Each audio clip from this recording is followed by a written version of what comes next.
اعتراض یہ ہے کہ آپ نے اپنے ریسرچ پیپر نمبر 5A میں حضرت معاویہ بن ابی سفیان رضی اللہ تعالیٰ عنہ کی غلطی کو اجتہادی غلطی کس بنیاد پر لکھا ہے، حالانکہ صحیح بخاری اور صحیح مسلم کی احادیث کی روشنی میں ایک باغی جماعت کو مجتہد کیسے کہا جا سکتا ہے، جس نے امام برحق سیدنا مولا علی علیہ السلام کے خلاف نہ صرف خروج کیا بلکہ اس خروج سے توبہ کرنے کی بجائے مرتے دم تک ضد اور ہٹ درمی کا مظاہرہ کیا اور امت محمدیہ صلی اللہ علیہ وآلہ وسلم کے سیاسی نظام کو ناقابل تلافی نقصان پہنچایا، جو آج تک ہم بھگت رہے ہیں۔ ان للہ و انا الیہ راجعون۔ انا للہ و انا الیہ راجعون۔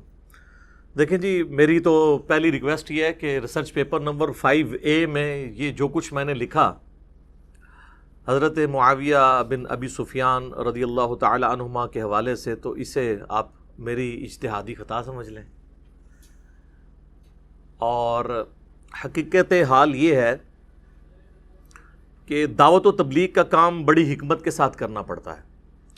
سورۃ النحل کی آیت نمبر 125 میں اللہ تعالیٰ نے ارشاد فرمایا، اعوذ باللہ من الشیطان الرجیم، بسم اللہ الرحمن الرحیم،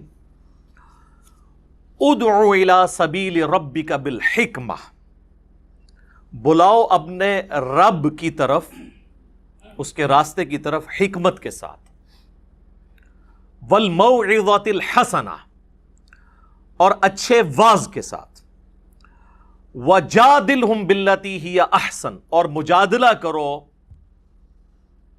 مخالفین کے ساتھ، علمی ڈیبیٹ کرو، مناظرہ نہیں، مجادلہ، اس طریقے پہ جو احسن ہو، یعنی اس میں کوئی گالی گلوچ نہیں ہونی چاہیے۔ تو یہ جو تیسری کیٹیگری ہے نا، مجادلہ کرنے والی، جدل ویسے کہتے ہیں جھگڑے کو، لیکن جب علم کے لیے بات ہو رہی ہو تو اس سے مراد علمی ڈسکشن یا ڈیبیٹ جسے انگلش میں کہتے ہیں۔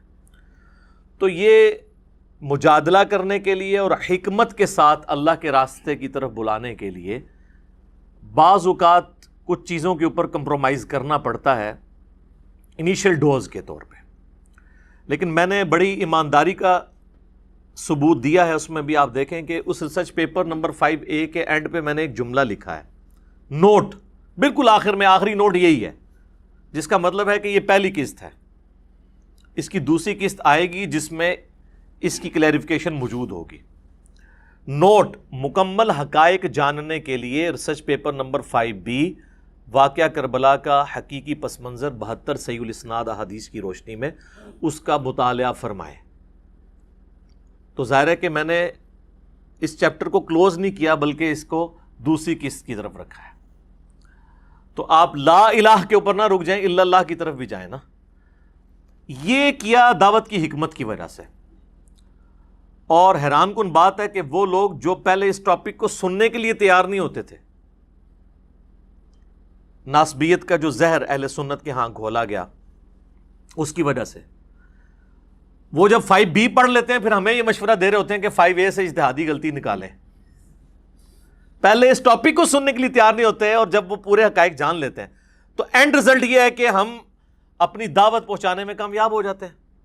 5A میں اجتہادی خطا لکھنے سے ہماری دعوت کو کوئی نقصان نہیں ہے، فائدہ ضرور ہے۔ ایسے ماحول کے اندر جہاں پہ اس کو ٹاپک بنانا بھی جرم سمجھ رہے ہوں لوگ اہل سنت کے ہاں، بریلوی، دیوبندی، اہل حدیث، تینوں میں آپ دیکھ لیں ناسبیت کس درجے تک گھسی ہوئی ہے، تو وہاں پر پہلے یہ منوانا کہ یہ بھی کوئی ایک ٹاپک ہے جس پہ صدیوں سے پردہ ڈالا گیا اور تصویر کا ایک رخ آپ کو بتایا گیا، دوسرے پہ جان بوجھ کے پردہ ڈالا گیا ہے، آپ کو صرف رافضی کی رٹ لگوائی گئی ہے۔ ناسبی بھی کوئی بلا کا نام ہے، کتابوں میں تو لکھی ہوئی تھی، اور وہ بیسیکلی بڑا فتنہ ہے رافضیت سے بھی، بلکہ رافضیت بائی پروڈکٹ ہے ناسبیت کی، یہ تو آپ کو نہیں بتایا گیا تھا۔ تو ایسے ماحول کے اندر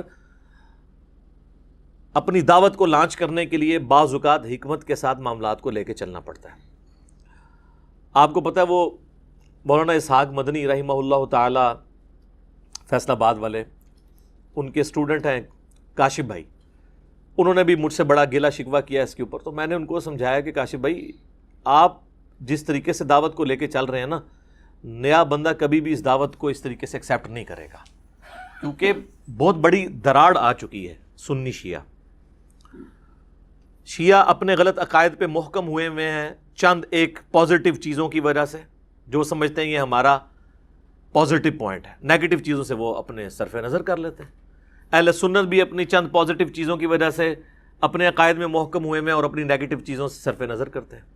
تو ایسے ماحول کے اندر اگر، چونکہ ہمارا تو پلیٹ فارم اہل سنت کا ہے، یہ ذہن میں رکھیے گا، میں نے یہاں پہ اصول الکافی نہیں رکھی ہوئی، یہ اہل سنت کی کتاب میں رکھی ہوئی ہے۔ منہج کے طور پر ہم اہل سنت کے منہج پہ ہیں، فرقے کے طور پر نہیں۔ تو لہٰذا اہل سنت منہج کی جب بات کر رہے ہیں تو اہل سنت تک ایسی بات پہنچانا کہ جو وہ اپنے زوم میں شیعہ کے عقائد کے طور پر ایکسیپٹ کرتے ہیں، تو بڑی حکمت سے کام لینا پڑے گا۔ تو خیر ان کو پھر کچھ عرصے بعد سمجھ آئی، تو پھر انہوں نے 5A بھی منگوایا، سینکڑوں کی تعداد میں نے ان کو بھیجا۔ کہتے ہیں علی بھائی آپ کی بات ٹھیک ہے کہ پہلے 5A ہی دینا چاہیے، کم از کم لوگوں کو پتہ تو چلے کوئی ایشو تھا، جنگ جمل، صفین، نہروان، یہ کوئی ہوئی ہیں جس کی وجہ سے امت پھر دو ٹکڑے ہوئی ہے، اور اس کا ایک سب سے جو خطرناک اور دکھی ایپیسوڈ ہے وہ واقعہ کربلا کی شکل میں ہوا، جو آج امت کو ایک نہیں ہونے دے رہا۔ تو اس کے لیے 5A وہ 4 پیجز کے اوپر پہلے ایک انیشل دعوت کے طور پہ تو ضروری ہے، اس کے بعد خود لوگ پوچھیں گے جی کیا ہوا تھا، تو 5B دیں ان کو 200 احادیث۔ اس ریسرچ پیپر 5B کا تعارف میں انشاءاللہ اینڈ پہ کرواؤں گا۔ تو لہٰذا 5B جہاں پہ ذکر آئے تو اس سے پریشان ہونے کی ضرورت نہیں ہے۔ تو یہ ہماری دعوت کی حکمت کا تقاضا تھا۔ باقی آپ یہ دیکھ لیں کہ صدیوں سے کیسا ماحول کریٹ کیا ہے امت کے اندر کہ اگر کوئی شخص مصلح بننے کی کوشش کرتا ہے تو پھر لوگ اس کی خدمات کو بھی پس پش ڈال دیتے ہیں۔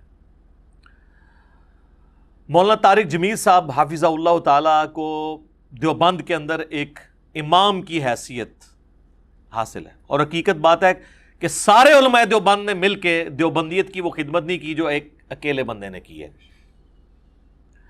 صرف انہوں نے ایک حدیث بیان کی، من کنت مولاہ فہذا علی مولاہ، حدیث متواتر ہے، جامعہ ترمذی میں موجود ہے، سنن الکبری البیہقی کے اندر موجود ہے، المستدرک للحاکم کے اندر موجود ہے۔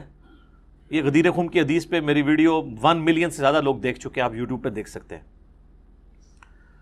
بس اس حدیث جو اہل سنت کے ہاں پائی جاتی تھی وہ بیان کیا تو جناب کہنے لگے یہ تو شیعہ عقائد کو پروموٹ کر رہا ہے۔ تو میں اس پہ ایک جملہ بولتا ہوں کہ مسئلہ یہ نہیں ہے کہ آپ انکاری ہیں، وہ کہتے ہیں ہم مانتے ہیں اس حدیث کو، مسئلہ یہ ہے کہ آپ اقراری نہیں ہیں۔ ہم کب کہتے ہیں کہ مولا علی کہنے کا کوئی انکاری ہے؟ اقراری بھی تو نہیں تھے۔ لال رومال والوں نے کبھی مولا علی لفظ کبھی مجھ سے پہلے یوز کیا تھا؟ وہ تو بلکہ بولتے ہوئے لگ رہا ہوتا ہے کہ یہ نیا سیکھا ہے، جیسے ہمارے بعض پولیٹیشنز جب وہ نبی صلی اللہ علیہ وآلہ وسلم کا نام لیتے ہیں تو درود شریف صلی اللہ علیہ وآلہ وسلم لگ رہا ہوتا ہے کہ یہ بھی گھر سے سیکھ کے آئے ہیں، تو وہ بھی مولا علی جب کہہ رہے ہوتے ہیں تو لگ رہا ہوتا ہے کہ یہ نیا نہیں سیکھا ہے۔ تو ظاہر تبدیلی تو آئی ہے نا۔ تو طارق جمیل صاحب کو دیوبندی علماء نے اور کٹر قسم کے جو دیوبندی فرقے کے عوام الناس تھے انہوں نے کہا یہ تو فارغ ہو گیا، حالانکہ ہزاروں باتیں دیوبندیوں والی ہیں، ایک بات میں جو بات ٹھیک تھی یہ بھی نہیں کہ غلط کی ہے، صرف یہ کہ کی کیوں ہے، ضرورت ہی نہیں تھی کرنے کی، تاکہ وہ فرقے کی دراڑیں قائم رہیں، وہ خلاف ہو گئے۔ دوسری طرف ڈاکٹر طاہر القادری صاحب، مفتی حنیف قریشی صاحب بریلویت میں کتنا ایک منجے ہوئے علماء میں سے، ان کو بھی انہوں نے رافضی ڈکلیئر کر دیا صرف اہل بیت کی شان بیان کرنے کے اوپر۔ اہل حدیث میں مولانا اسحاق صاحب کو تو ریٹن میں 40 علماء نے فتویٰ لکھ کے کہا کہ یہ تو اسلام سے بھی خارج کر دیا، صرف فرقے سے نہیں، انہوں نے کہا یہ اسلام سے بھی خارج ہے، آؤٹ آف کانٹیکسٹ ان کی ویڈیوز کو یوز کر کے۔ تو اس سے ایک بات تو سمجھ آ گئی، جو میں نے مولانا طارق جمیل صاحب کو بارہا جب میری ڈسکشن ہوتی ہے ان سے، میں ان سے کہتا ہوں کہ آپ دیکھ لیں کہ آپ ایک بات میں اختلاف کریں تو آپ کا فرقہ آپ کو اٹھا کے پھینک دیتا ہے۔ تو مجھے بتائیں، میرا تو 20 باتوں میں سب سے اختلاف ہے، مجھے کون ایکسیپٹ کرے گا؟ آپ کو تو ایکسیپٹ ہی نہیں کیا انہوں نے ایک بات کے اوپر، اور وہ بھی غلط بات نہیں تھی، لہٰذا ان پہ 4 تکبیریں پڑھ دیں۔ تو الحمدللہ اب آپ دیکھ رہے ہیں کہ انہوں نے کس طریقے سے بالکل بے پرواہ ہو کے جو صحیح بات ہے وہ کرنی شروع کر دی ہے پبلکلی۔ پہلے بھی ان کو کلیئر تھی لیکن اب وہ پبلکلی بھی کرتے ہیں الحمدللہ۔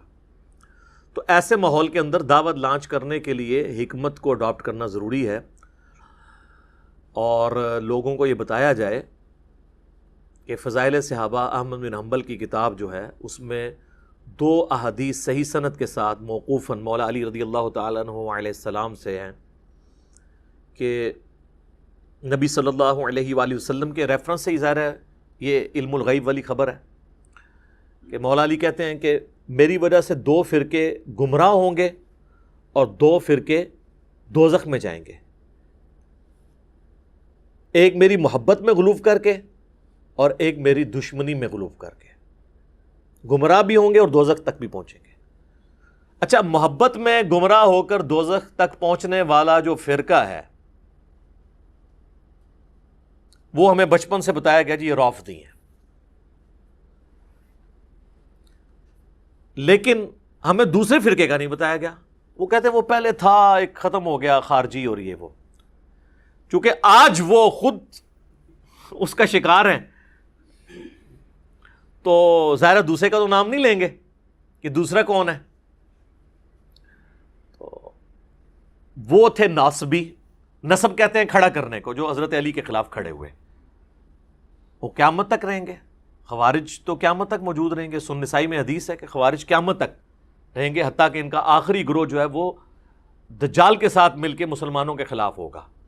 تو آج کے دور میں بھی ناصبی موجود ہیں، خارجی موجود ہیں، اور انہی لوگوں میں موجود ہیں جو صرف رافضیت کی رٹ لگاتے ہیں، اور وہ اپنے گناہ کو چھپانے کے لیے ایک دوسرا نعرہ اڈاپٹ کرتے ہیں۔ ہم کہتے ہیں رافضیوں کے بھی غلط عقائد کا رد کریں اور ناصبیوں کے بھی، اور اس پلیٹ فارم سے اللہ کے فضل سے کوئی نہیں بچا۔ رافضیوں کا کوئی ایک عقیدہ نہیں آپ بتا سکتے جس سے ہمیں اختلاف ہو کتاب و سنت کی روشنی میں، اور اس پلیٹ فارم سے اس کا علمی رد نہ ہوا ہو، گالی گلوچ والا نہیں، چاہے وہ عقیدہ جو ہے وہ ریلیٹڈ ہو امامت سے، خواہ وہ توحید کے حوالے سے ان کے اندر خرابیاں ہوں، چاہے محرم کی رسومات ہوں، جھولے کی شکل میں، ماتم اور پنجوں کی شکل میں، کوئی ٹاپک نہیں بچا، اسی پلیٹ فارم سے علمی رد ہوا ہے اور لوگوں کی اصلاح کا سبب بنا ہے، اور ناسبیت کا رد بھی اسی پلیٹ فارم سے ہوا ہے۔ باقیوں نے تو سب نے اپنے اپنی مرضی کی چیزیں پکڑی ہوئی ہیں۔ سب سے زیادہ ضرورت اہل سنت کے ہاتھ تھی ناسبیت کے رد کی، کیونکہ اپنے گھر کی صفائی پہلے کرنی چاہیے، دوسروں کو تو کہنا بڑا آسان ہے۔ میں آپ کو ایک چھوٹا سا ایک علمی ٹوٹکا بتا دیتا ہوں، آپ چیک کر لیں کہ صحیح مسلم میں 240 نمبر حدیث ہے، سیدنا علی خود راوی ہیں، وہ کہتے ہیں کہ اس ذات کی قسم کہ جس نے دانے کو پھاڑ کر اناج کو اگایا اور مخلوقات کو پیدا کیا، نبی امی نے مجھ سے یہ عہد لیا تھا کہ اے علی، تجھ سے محبت نہیں رکھے گا مگر مؤمن، اور تجھ سے بغض نہیں رکھے گا مگر منافق۔ تو محبت علی از دا لٹمس ٹیسٹ آف ایمان، صحیح مسلم 240 نمبر حدیث۔ یہ حدیث آپ محرم میں کسی سنی کو ٹیکسٹ کرتے ہیں، آگے دیکھیں کیسے پھدکتا ہے وہ، جتنا مرضی وہ صحابہ اہل بیت کا عاشق ہوگا نا، اس کو فوراً تکلیف ہو جائے گی اس سے۔ اگر کوئی کہہ رہا نہیں ہوتی تو چیک کریں۔ اور مزید آگے میں آپ کو بتاتا ہوں کہ سنی کی کسی مسجد میں، ابھی محرم 1442 سٹارٹ ہو چکا ہے نا، کسی سنی مسجد میں آپ ایک چارٹ پہ یہ حدیث لکھ دیں، صحیح مسلم 240، علی سے محبت نہیں رکھے گا مگر مومن، علی سے بغض نہیں رکھے گا مگر منافق، صرف یہ لکھ کے لگا دیں، اس کے بعد آپ تماشا دیکھیں۔ لیکن یہی بات آپ جعلی بنا کے کسی اور صحابی کے بارے میں لگا دیں، کچھ بھی نہیں ہوگا۔ تو وہی بات ہے کہ سیدنا علی کی فضیلت کے انکاری نہیں آپ، مسئلہ یہ کہ آپ اقراری نہیں ہیں، اور یہ ہم نے پریکٹیکلی چیک کیا ہے جو آپ کو یہ فارمولے بتا رہے ہیں۔ آپ کو اگر یقین نہیں آتا آپ چیک کر لیں، کسی دیوبندی کو، کسی بریلوی کو، کسی اہل حدیث کو جو کٹر قسم کے ہیں، یہ ذرا حدیث محرم میں بھیجیں صحیح مسلم، تو آگے وہ آپ کو اوٹ پٹانگ قسم کی خود روایتیں بنا بنا کے بھیجے گا اور عجیب قسم کے جوابات دے گا اور آپ پہ کامنٹس کرے گا، تو آپ دیکھیں گے کہ اندر کا خناس اس کا باہر آ جائے گا، وہ آتے ہی اسی حدیث سے باہر ہے۔ اور میں کہتا ہوں مولا علی کی شان میں نمبر 1 حدیث اس روئے ارض پہ اگر کوئی ہے نا، وہ یہی ہے، مسلم کی 240، کیونکہ یہاں پہ تو ایمان کی بات ہو رہی ہے، اور دوسرے نمبر پہ اگر کوئی حدیث ہے تو وہ ہے کہ علی کی میرے ساتھ وہی نسبت ہے جو ہارون کی موسیٰ کے ساتھ، مگر میرے بعد کوئی نبی نہیں، جو بخاری اور مسلم دونوں میں ہے۔ انبلیویبل چیز ہے۔ قرآن میں آتا ہے نا کہ حضرت موسیٰ نے دعا کر کے حضرت ہارون کو مانگا تھا۔ اس لیول کا رسول اللہ کے ساتھ کوئی سپورٹر تھا نا تو مولا علی تھے رضی اللہ تعالیٰ عنہ علیہ السلام۔ اور فرمایا کہ میرے بعد نبی کوئی نہیں آنا، یعنی سیدنا علی اگرچہ حضرت ہارون کی طرح نبی علیہ السلام کے سپورٹر تھے جیسا کہ وہ موسیٰ علیہ السلام کے، لیکن نبی نہیں تھے۔ تو کیا مطلب ہے کہ نبوت کے فوراً بعد اگر کوئی درجہ ہے تو مولا علی کا ہے۔ اور اس میں یہ بھی امپلائڈ ہے کہ اگر کوئی اور نبی ہوتا تو مولا علی اس کے لیے ڈیزرونگ تھے، جس طرح کہ جامعہ ترمذی میں صحیح سند سے حدیث ہے کہ میرے بعد اگر کوئی نبی ہوتا تو عمر ہوتا، یعنی یہ فضیلت کے طور پہ، جیسے قرآن میں بھی ہے قل ان کان للرحمن ولد فانا اول العابدین، اے نبی فرما دو بالفرض اگر اللہ کا کوئی بیٹا ہوتا تو سب سے پہلے میں اسے پوج رہا ہوتا۔ یہ سمجھانے کے لیے، اس سے کوئی لم یلد ولم یولد ختم نہیں ہو گیا، یہ بات سمجھانے کے لیے۔ تو یہ جو فضیلت ہے سیدنا علی رضی اللہ تعالیٰ عنہ کی، لٹمس ٹیسٹ آف ایمان، صحیح مسلم 240، علی کی میرے ساتھ وہی نسبت ہے جو ہارون کی موسیٰ کے ساتھ، بخاری مسلم دونوں میں حدیث۔ اور تیسری ہے من کنت مولاہ فہذا علی مولاہ، غدیر خم کی حدیث۔ یہ تین ٹاپ آف دا لسٹ فضائل ہیں، ویسے تو بہت زیادہ ہیں۔ المستدرک للحاکم میں صحیح سند کے ساتھ امام احمد بن حنبل کا قول ہے کہ ذخیرے احادیث میں سب سے زیادہ احادیث جس شخص کی فضیلت میں ہیں وہ علی ابن ابی طالب ہے رضی اللہ تعالیٰ عنہ علیہ السلام۔ صلاۃ بر محمد و آل محمد، اللہم صلی علی محمد و علی آل محمد۔ تو اب اس ماحول کے اندر اجتہادی خطا والا جو ہم نے ایک دعوت کو لانچ کرنے کے لیے حکمت اڈاپٹ کی ہے، آپ اس حکمت کو سمجھیں۔ اب اس خطا کے حوالے سے بھی تھوڑی ڈسکشن ہو جائے۔ صحیح بخاری اور صحیح مسلم دونوں میں یہ حدیث موجود ہے، متفق علیہ، اور بخاری میں ذرا ڈیٹیل کے ساتھ ہے، انٹرنیشنل نمبر کے مطابق 2812۔ مسجد نبوی کی تعمیر کے دوران یا غزوہ خندق میں خندق کھودتے ہوئے، ان دونوں میں سے کوئی ایک موقع تھا۔ ابو سعید خدری رضی اللہ تعالیٰ عنہ کہتے ہیں کہ صحابہ کرام پتھر لا رہے تھے تعمیر کے لیے، یا پتھر اٹھا رہے تھے، باقی اصحاب ایک ایک پتھر اٹھاتے تھے، سیدنا عمار ابن یاسر دو دو پتھر، اتنا ان کا ایمان کا جذبہ۔ ظاہر ہے کہ جس کے جینز کے اندر ایمان ہو، جس کے ماں باپ اسلام کے پہلے شہداء ہوں، سیدنا یاسر اور سیدہ سمیہ رضی اللہ عنہما و علیہم السلام، اسلام کے پہلے شہید جنہوں نے ابو جہل کی تکلیف اٹھائی، تو ان کا بیٹا پھر یہی ہوگا نا۔ بلکہ یہ حدیث تو سٹارٹ ہی بڑے زبردست انداز میں ہوتی ہے۔ عبداللہ بن عباس اپنے بیٹے علی کو بھیجتے ہیں، ان کے بیٹے کا نام بھی علی تھا، اور ایک اور تابعی کو کہ جاؤ ابو سعید خدری سے جا کے ان کی حدیث سنو، وہ حدیث جو بیان نہیں کرنی چاہیے پبلکلی، یہ کہتے ہیں نا بیان نہیں کرنی چاہیے۔ اور عبداللہ بن عباس تو حدیثیں سنوائی وہی کرتے تھے، چلیں انہوں نے کہا ان سے حدیث سنو۔ ابو سعید خدری تو ان 7 صحابہ میں ہیں جنہوں نے سب سے زیادہ حدیثیں روایت کی ہیں، آگے وہ بھی تیار بیٹھے ہوئے تھے، بھی سینکڑوں حدیثیں ان کو یاد ہیں، تو انہوں نے نہیں پوچھا کہ کیڑی حدیث سنن آئے ہو، ان کو بھی پتا تھا وہی والی جو انجینئر صاحب بیان کرتے ہیں، اور آپ کے علماء نے پابندی لگائی ہوئی ہے۔ تو کہتے ہیں وہ اپنے باغ میں کام کر رہے تھے، تو ہم نے کہا کہ حضرت ہمیں ابن عباس نے بھیجا ہے، اور وہ کہہ رہے ہیں کہ جا کے ابو سعید سے ان کی حدیث سنو۔ ابو سعید کو تو سینکڑوں ہزاروں حدیثیں یاد ہیں، انہوں نے پوچھا کیڑے علی، تو انہوں نے کہا کہ سنو۔ پھر انہوں نے یہ حدیث شروع کی کہ اس طریقے سے تعمیر کا موقع تھا، سب لوگ ایک ایک پتھر اٹھا رہے تھے اور عمار ابن یاسر 2 پتھر۔ تو نبی علیہ السلام نے اپنے مبارک ہاتھوں سے جو ہے ان کے سر اور داڑھی سے مٹی جھاڑتے ہوئے کہا، وائے عمار، اے سمیہ کے بیٹے، افسوس، یعنی تو کتنی اسلام کے لیے خدمت کر رہا ہے، افسوس تجھے ایک باغی جماعت قتل کرے گی، تو انہیں اللہ اور جنت کی طرف بلائے گا اور وہ جماعت تجھے دوزخ کی طرف بلا رہی ہوگی۔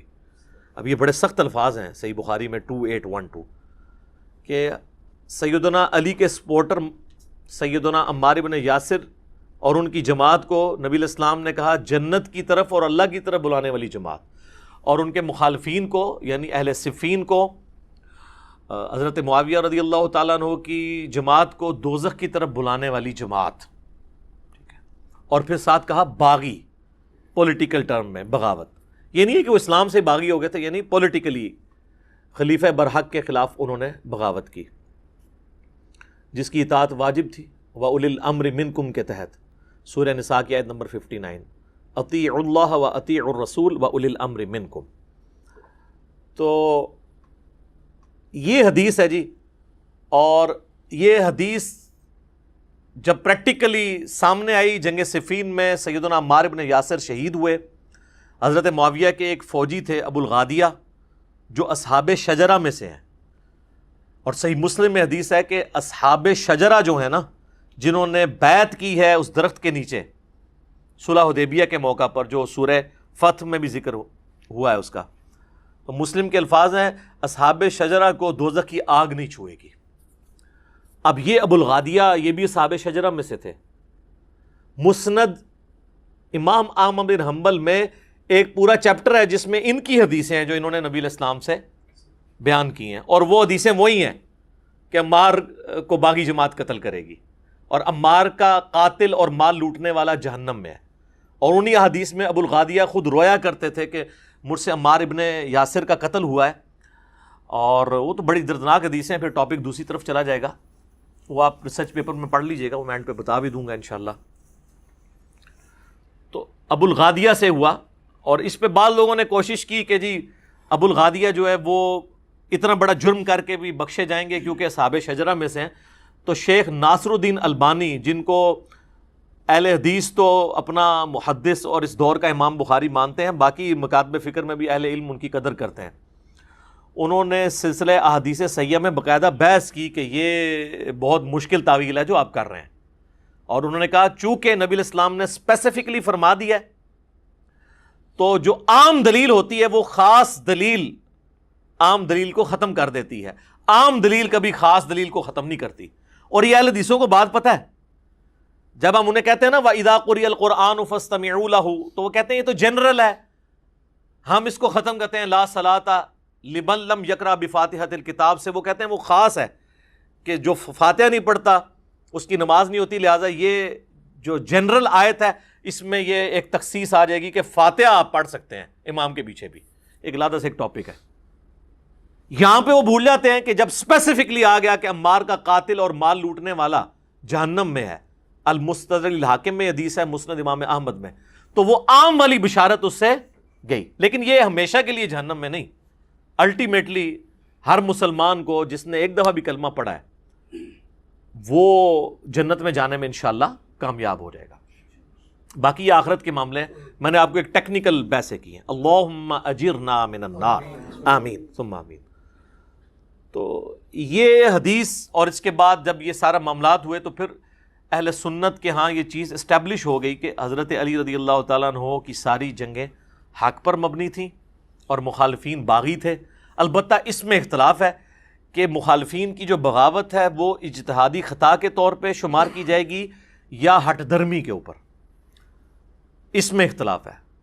پھر اس میں بھی ایک جز کے اوپر اتفاق ہے کہ جو اہل جمل ہیں، یعنی سیدہ عائشہ، سیدنا طلحہ، سیدنا زبیر رضی اللہ عنہم اجمعین وعلیہم السلام اجمعین، چونکہ انہوں نے اپنی اس غلطی سے رجوع کر لیا تھا بعد میں اور شرمسار تھے، لہٰذا ان کی غلطی کو اجتہادی غلطی کے طور پہ ایکسیپٹ کیا جائے گا اس حوالے سے کہ اللہ تعالیٰ معاف فرمانے والا ہے. اور مولا علی نے بھی ان کو معاف کر دیا. وہ المستدرک للحاکم میں، المصنف ابن ابی شیبہ میں اور کئی کتابوں میں، سنن الکبریٰ للنسائی کے اندر حدیث موجود ہے کہ مولا علی نے کہا کہ میں اللہ سے امید کرتا ہوں، یہ سورۃ الحجر کے اندر جو آیت ہے کہ اہل ایمان آمنے سامنے بیٹھے ہوئے ہوں گے جنت میں تختوں کے اوپر، اور اللہ تعالیٰ ان کے دلوں سے میل دور کر دے گا اور وہ جنت میں پہنچ جائیں گے. میں اللہ سے امید کرتا ہوں کہ یہ بشارت میرے طلحہ، زبیر اور عثمان بن عفان کے لیے رضی اللہ عنہم اجمعین، کے ہمارے دلوں میں جو ایک دوسرے کے بارے میں چیز آ گئی ہے وہ اللہ تعالیٰ دور کر دے گا.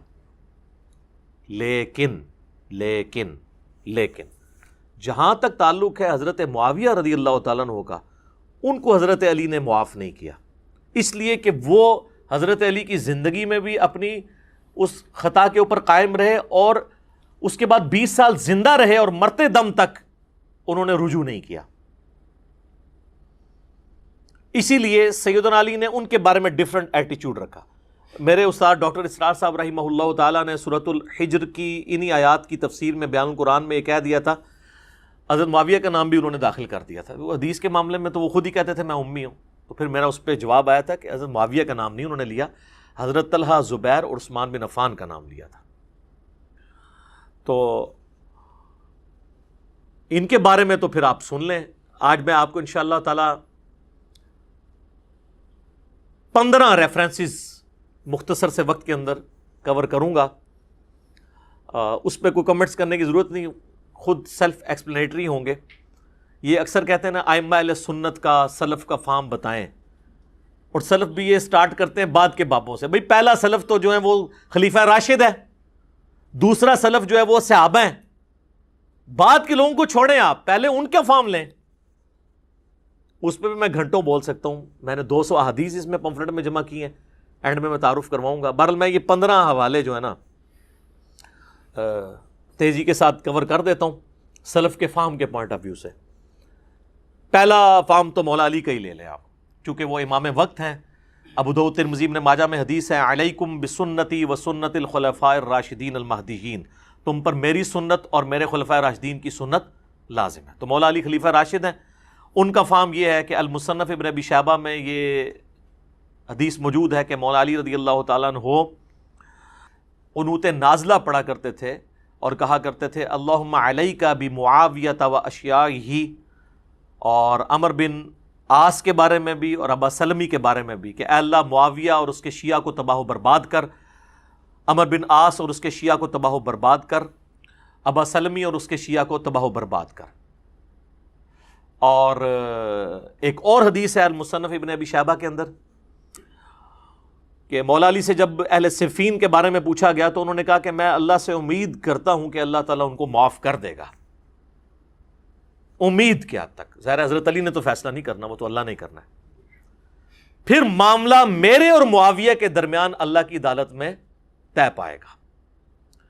تو یعنی اس لیول تک کہ حضرت علی اتنی ٹالرنس شو کر رہے ہیں کہ اہل صفین کی معافی کے لیے بھی تیار ہیں، لیکن حضرت معاویہ کے لیے نہیں، کہ چونکہ وہ سرغنہ تھے نا، یعنی انہوں نے ایک پارٹی کو جو ہے وہ لیڈ کر کے تو خلیفہ برحق کے خلاف ٹکروایا.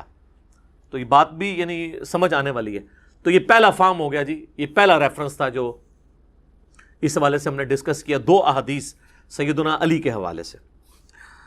دوسرا ریفرنس جی سیدنا عمار ابن یاسر کا اپنا فہم، جن کے بارے میں صحیح بخاری میں آتا ہے کہ عمار کی زبان کو اللہ نے شیطان سے محفوظ کر دیا. یہ صحیح بخاری میں ہے. تو عمار سے پوچھ لیتے ہیں. عمار بن یاسر کا آپ حضرت علی کے ساتھ کمٹمنٹ کا لیول دیکھیں، 93 ایئرز ایج ہے. جنگ صفین لڑنے کے دوران اس وقت 93 کے تھے، وہ 37 ہجری میں شہید ہوئے. 93 سال بڑی عمر ہوتی ہے. تو عمار بن یاسر کا فہم سنن الکبری البیہقی میں موجود ہے. جب ان سے پوچھا گیا اہل شام کے بارے میں، یعنی یہ جو حضرت معاویہ کی جماعت ہے امیر شام کی، تو انہوں نے کہا کہ یہ نہ کہو کہ اہل شام نے کفر کیا. اس سے کم از کم رافضیت کا رد ہو گیا، جو حضرت معاویہ یا ان کی جماعت کو سمجھتے ہیں کہ وہ کافر ہیں، اور اس بغاوت کو وہ دین کی بغاوت اس حوالے سے سمجھتے ہیں کہ وہ سمجھتے ہیں شاید نعوذ باللہ انہوں نے اسلام اتار کے پھینک دیا تھا. نہیں، اسلام میں وہ تھے، مسلم تھے، پولیٹیکلی انہوں نے معاملوں کو مس ہینڈل کیا، وہ بھی غلط ہے. اس میں عمار بن یاسر کیا کہتے ہیں، یہ نہ کہو کہ اہل شام نے کفر کیا، بلکہ کہو انہوں نے فسق کیا اور ظلم کیا. فسق کہتے ہیں گناہ کبیرہ کو. تو عمار بن یاسر کہہ رہے ہیں کہ اہل شام جو ہیں، اہل صفین، یہ فاسق بھی ہیں اور ظالم بھی ہیں، یعنی بڑے مجرمین ہیں، کافر نہیں ہے. بس یہی میرا عقیدہ ہے جو عمار بن یاسر کا عقیدہ ہے. ہم اس سے آگے نہیں جاتے. تو آپ بھی مہربانی کریں ادھر تک پہنچ جائیں. لہذا اہل صفین کو فاسق، ظالم، مجرم، باغی، دوزخ کی طرف بلانے والے، یہ سارے کے سارے الفاظ بالکل جسٹیفائی ہو گئے. عمار بن یاسر کا فہم بھی، سلف کا فہم بھی آ گیا.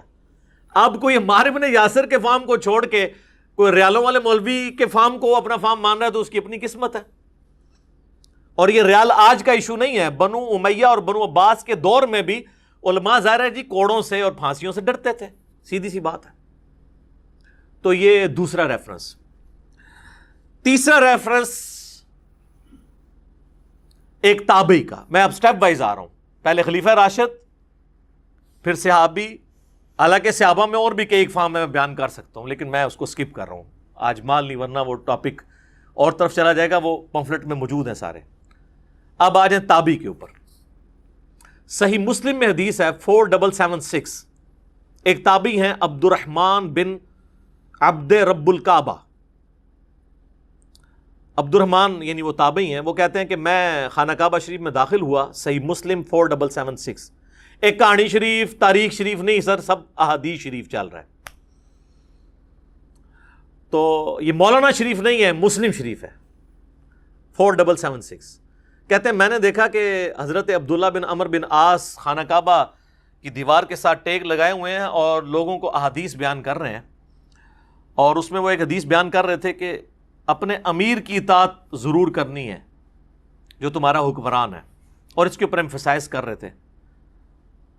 تو اس شخص نے عرض کی کہ حضرت یہ باتیں آپ نے نبی علیہ السلام سے خود سنی ہیں؟ ان کا ہاں، میرے کانوں نے سنا، میری آنکھوں نے حضور کو دیکھا، اور میرے دل نے آپ کی بات یاد رکھی کہ امیر کی اطاعت کرنی ہے ہر حال میں۔ تو انہوں نے کہا کہ آپ کے چچا کا لڑکا معاویہ، یعنی یہ چچا زاد لگتے تھے نا، حضرت معاویہ اور عبداللہ بن عمر بن عاص، عمر بن عاص کا جو بیٹے تھے، وہ تو ہمیں کہتے ہیں کہ ہم آپس میں ایک دوسرے کا مال حرام طریقے سے کھائیں اور آپس میں ایک دوسرے کو ناحق قتل کریں، جبکہ اللہ قرآن میں کہتا ہے سورۃ النساء آیت نمبر 29 کہ حرام طریقے سے ایک دوسرے کا مال آپس میں مت ہڑپ کرو اور ایک دوسرے کو قتل مت کرو۔ آپ بتائیں اب ہم اللہ کی مانیں کہ معاویہ کی مانیں؟ اب یہ ظاہر ہے بڑی ایک سخت بات تھی۔ تو حضرت عبداللہ بن عمر بن عاص نے تھوڑی دیر تک خاموشی اختیار کی اور پھر سر اٹھا کے کہا کہ معاویہ کی اطاعت کرو ان کاموں میں جس میں وہ اللہ کی اطاعت کے اندر تمہیں حکم دے، اور معاویہ کی نافرمانی کرو ان کاموں میں جس میں وہ اللہ کی نافرمانی کا حکم دے۔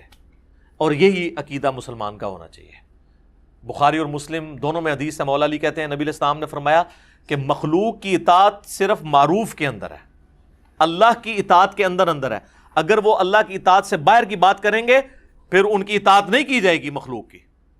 یہ اکثر بولے پوچھ رہے ہوتے ہیں جی میری ماں کہتی ہے بھی داڑھی نہیں رکھنی ہے تو اب میں ماں باپ کا حکم مانوں۔ یہ وہ بندہ ہے جو ماں باپ کے کہنے پہ کبھی دہی لینے کے لیے بھی دکان پہ نہیں جاتا، وہ داڑھی کے معاملے میں ماشاءاللہ لمحہ پہ جاتا ہے۔ اب میں والدہ کا حکم مانوں یا اللہ کا؟ ایڈا پولا ہے۔ اللہ اور اس کے رسول کی اطاعت پہلے نمبر پہ ہے۔ یہ جو بخاری مسلم کی حدیث ہے تم مومن ہی نہیں ہو سکتے جب تک کہ میں تمہارے ماں باپ، اولاد اور تمہاری اپنی جان سب سے بڑھ کے تمہیں عزیز نہ ہو جاؤں۔ اس کا مطلب یہی تو ہے کہ اللہ اور اس کا رسول ٹاپ پرائورٹی ہونے چاہیے، عز و جل و صلی اللہ علیہ وآلہ وسلم۔ تو یہ جناب فہم آ گیا ایک تابعی کا، اور ساتھ صحابی کا فہم بھی آ گیا، عمر بن عاص کا بھی، ان کے بیٹے کا عبداللہ بن عمر بن عاص۔ یہاں پہ ایک میں مدنی پھول آپ کو دیتا ہوں۔ یہ اکثر جو یہ بات بولی جاتی ہے نا، الصحابۃ کلہم عدول، صحابہ سب کے سب عادل ہیں، اس کا وہ مطلب نہیں جو آپ کو بریلوی دیوبندی یا اہل حدیث کے مولوی پڑھاتے ہیں یا ان کے بزرگ۔ ورنہ یہاں پہ عبداللہ بن عمر بن عاص کو صحیح مسلم 4776 نمبر حدیث میں کہنا چاہیے تھا الصحابۃ کلہم عدول، سارے صحابہ عدل کرنے والے ہیں۔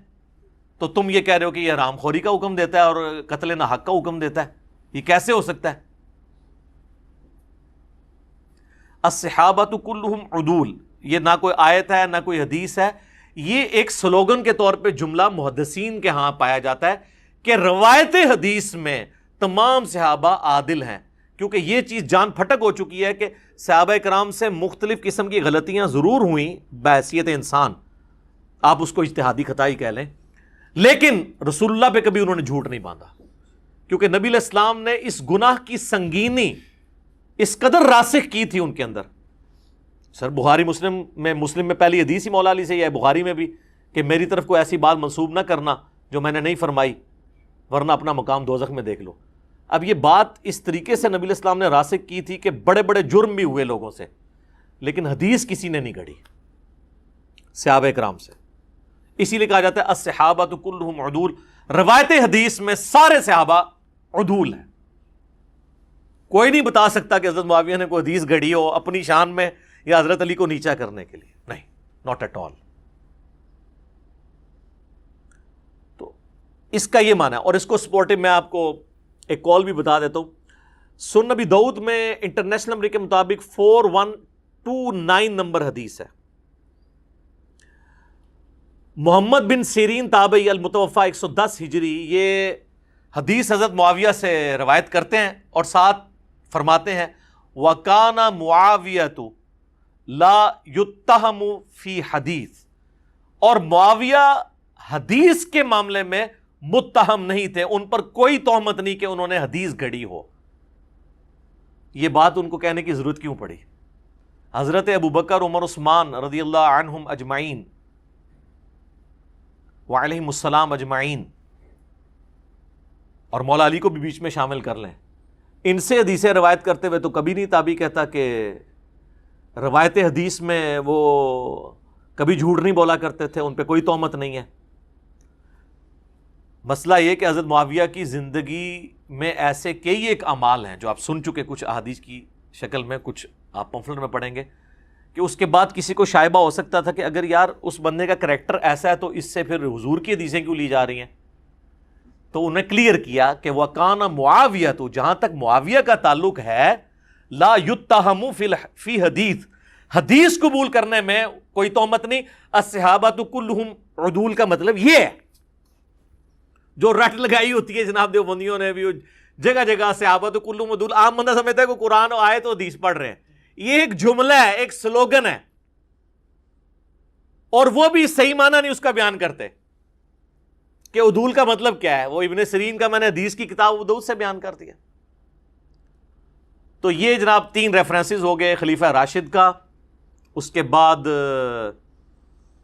عمار بن یاسر کا، ایک صحابی کا، اور اس کے بعد ایک تابعی کا. اب میں 12 ریفرنسز جو ہے نا وہ آپ کو ورڈ بائی ورڈ، یہ مجھے پکڑائیے گا لیپ ٹاپ، آپ کو پڑھ کے سناتا ہوں، کیونکہ ظاہر ہے کہ وہ ایک جگہ تو نہیں لکھے ہوئے.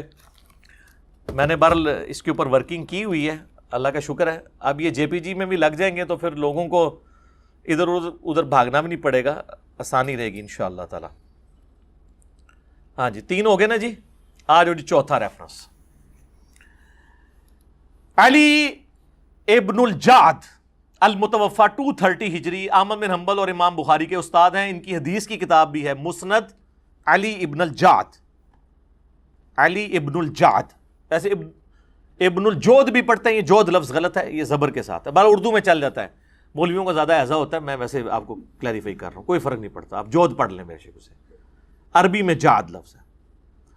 ان کے بارے میں ابن حجر اسقلانی نے تہذیب التہذیب کے اندر، جو آپ سمجھ لیں اسماء الرجال کے اوپر ایک اتھینٹک بک مانی جاتی ہے، اس میں نقل کیا، اور اس کی سند کو شیخ زبیلی زئی رحمہ اللہ تعالی نے، وہ انہوں نے تو خیر کسی اور مقصد کے لیے لکھا تھا قیام رمضان والی کتاب کے اندر، تو وہ ہماری عکاوی نظروں سے وہ چیز بچی نہیں ہے، تو وہ ہم نے پکڑ لی. 77 نمبر پیج پہ وہ لکھتے ہیں کہ علی ابن الجعد کہا کرتے تھے، مجھے یہ برا نہیں لگتا کہ اللہ تعالیٰ معاویہ کو عذاب دے. یہ جملہ آج تک میں نے کبھی بیان نہیں کیا خود اپنے ریفرنس سے. یہ اتنا بڑا جملہ بول کے جو یہ کہہ رہا ہے کہ مجھے یہ برا نہیں لگے گا کہ قیامت والے دن حضرت معاویہ کو عذاب ہو.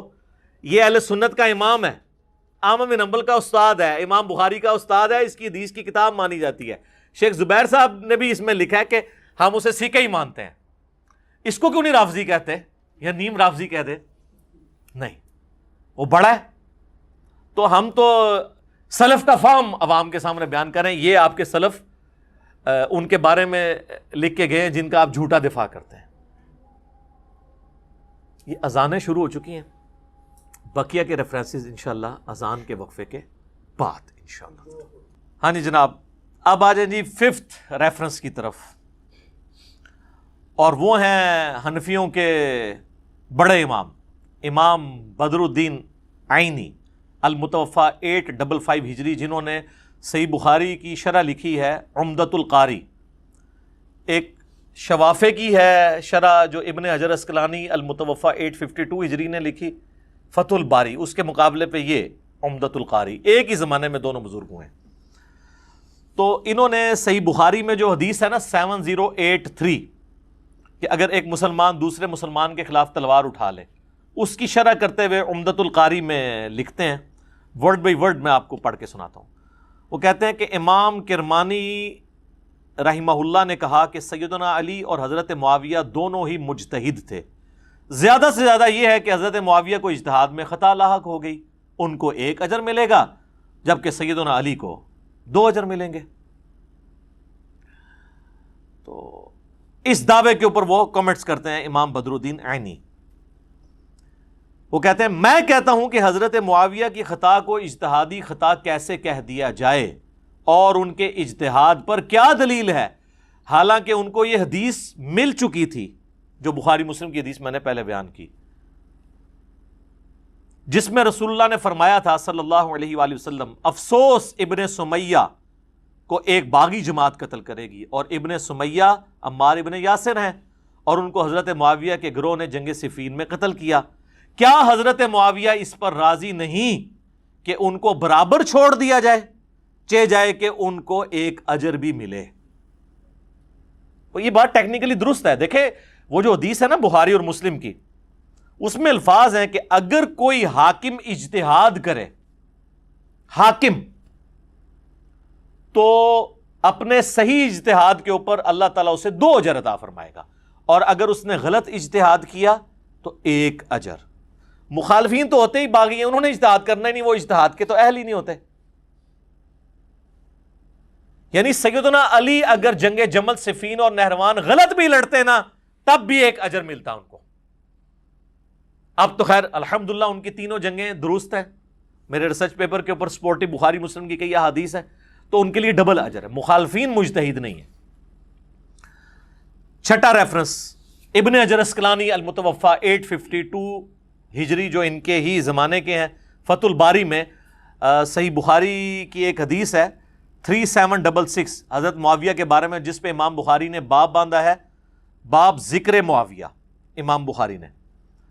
تو ابن حجر اسقلانی اس کانٹیکسٹ میں لکھتے ہیں کہ امام بخاری نے یہاں صحیح بخاری میں حضرت معاویہ سے متعلق باب کے عنوان میں صرف لفظ ذکر معاویہ بیان کیا اور فضیلت یا منقبت جیسے الفاظ ذکر نہیں کیے، کیونکہ اس حدیث سے کوئی فضیلت معلوم نہیں ہوتی. وہ حدیث کیا تھی کہ حضرت معاویہ 1 وتر پڑھتے تھے. تو کہتے ہیں اس میں کوئی فضیلت والی بات نہیں. حضرت ابن عباس نے جو کہا نا کہ وہ فقیہ ہے، صحابی ہے، اس کو چھوڑ دو. اور یہ بھی حضرت ابن عباس نے تقیتاً بات کی تھی، کیونکہ طحاوی شریف حنفیوں کی